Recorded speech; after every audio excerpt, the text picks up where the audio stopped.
adding sinks, cooktops and fridges. With sinks there are a couple of different possibilities. There's a function called plumbing. So there's two functions actually. So the first one has sinks in, and these are two-dimensional sinks, so they look okay from above, but as you flatten out it becomes obvious that it's just simply a graphic picture. They're quite good, but they're not three-dimensional objects. So you can use these if you choose to by just simply placing them in place. Now the normal way I do it is turn the snapping off. That's this bottom left-hand icon. Pick the object up and overlap and put it in place, and the view is this style of view. The second kind of sink, I'll just delete this one, is a three-dimensional sink. So it is in the group object category, and it's also under plumbing, and the ones that are three-dimensional begin with the word sink.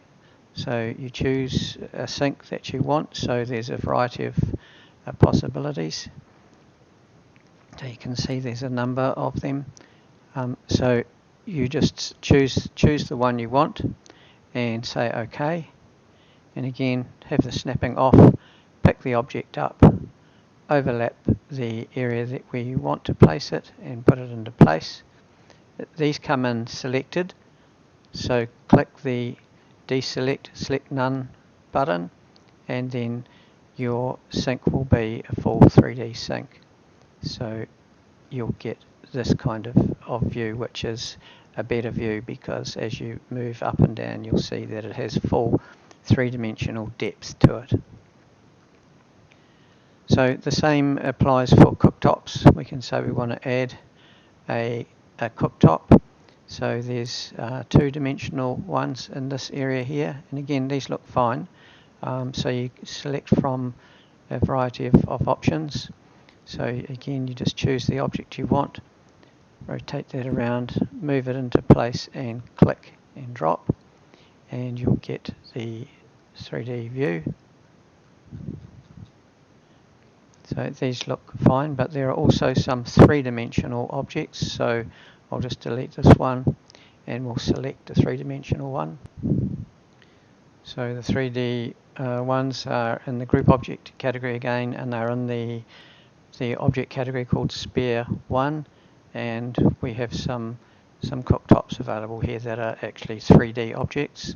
So you choose the one you want and again just place it into the place where you want, deselect it, and 3D view will give us a nice view of that object, and it will be a full 3D object.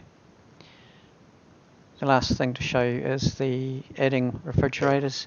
So there's a category under appliance called refrigerator. So you just again select the one you want and place it into place. So you just select the object and I'll just move it into here, into the underneath the overhead flap door. And when we look at that, you'll see that now in place. So fridges, like every other object, they can have their dimensions adjusted, width, height, depth adjusted. If you have turned off the snapping, then just make sure you turn it back on when you finish, so that when you're adding things that need to snap together, they will snap together.